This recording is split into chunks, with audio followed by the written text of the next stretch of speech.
everyone, my name is Kathy Martin and I'm the creator of Prealgebrateachers.com.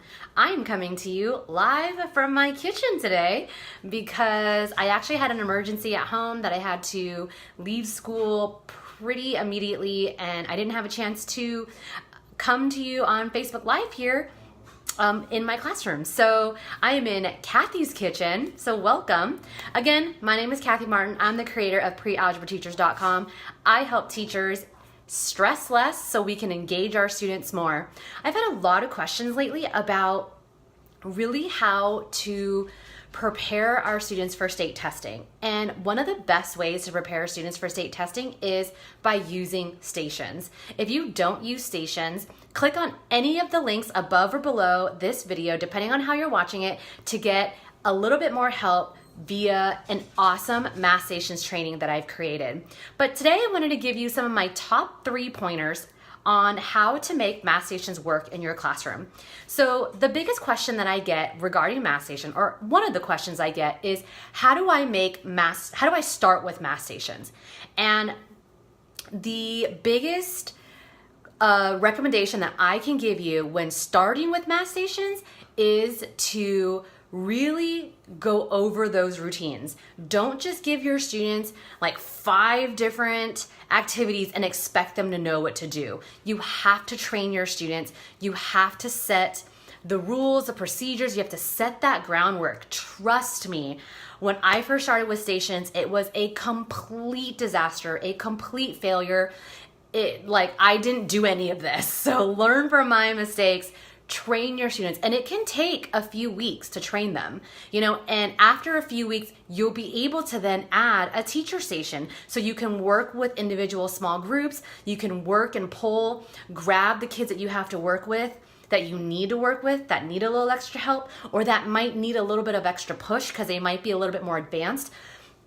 But it does take a little bit of time to get your stations going. So that is the first tip that I have when you are first starting stations. And remember, click on any of the links above or below this video, depending on how you're watching it, to get extra help. There is a free training that you can watch where you can get a professional development certificate for watching the training, and you will learn so much information about how to set up stations. So the second thing that usually I get asked is, how do you keep students accountable while they're working in stations? How do you make sure that kids are actually working during stations time, especially if you've gotten to a point as a teacher where you are pulling a small group and you can't physically go around and monitor everybody, right? I mean, it's hard to be all the places in your classroom. So ultimately, with our stations, we want to be able to have multiple groups going while we pull a group ourselves, so we can reach as many kids as possible. But how do you make sure all the other kids in your class are working? 2 things. Make sure, 1, your rules are set so they know what to do.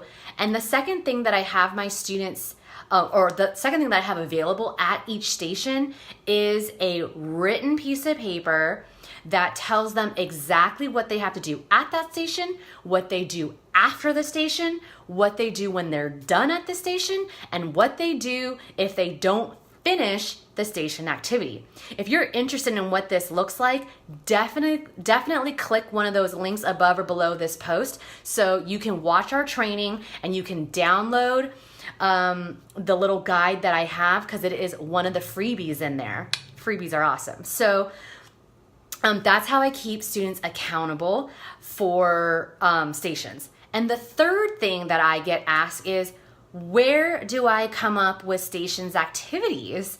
I mean, if you have 4 stations, 5 stations, 6 stations going, what activities can I possibly use?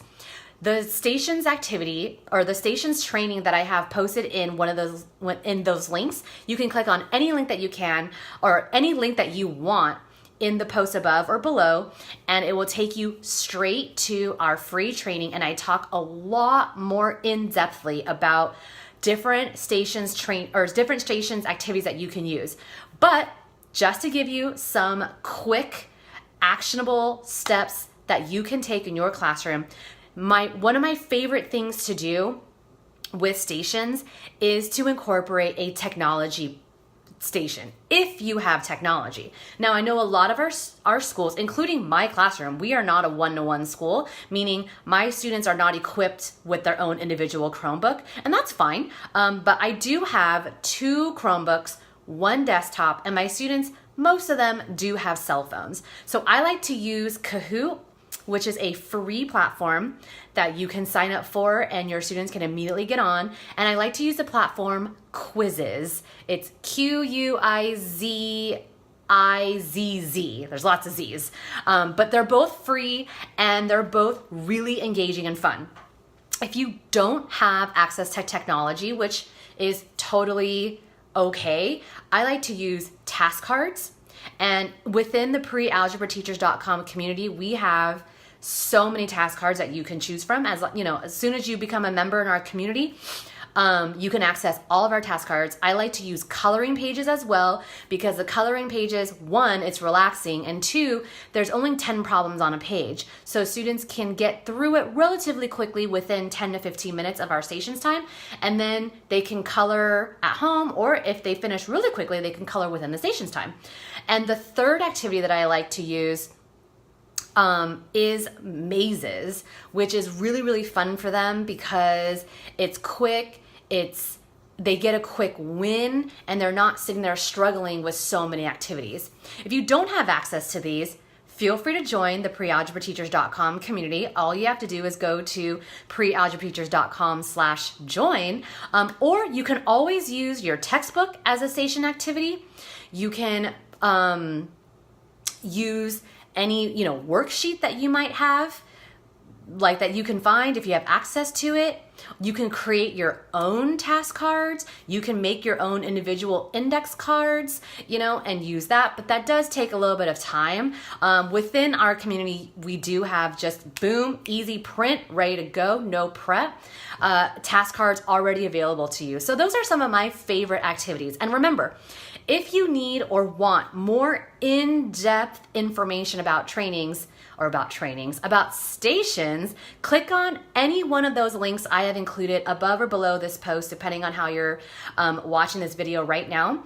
And it will take you directly to a free training where you can get more information and a certificate for 1 hour of professional development. Who doesn't need that as a teacher, right? I know at my school, we need 12 hours of professional development every year. So this will count as 1 hour, but just make sure your school district does accept online trainings as professional development.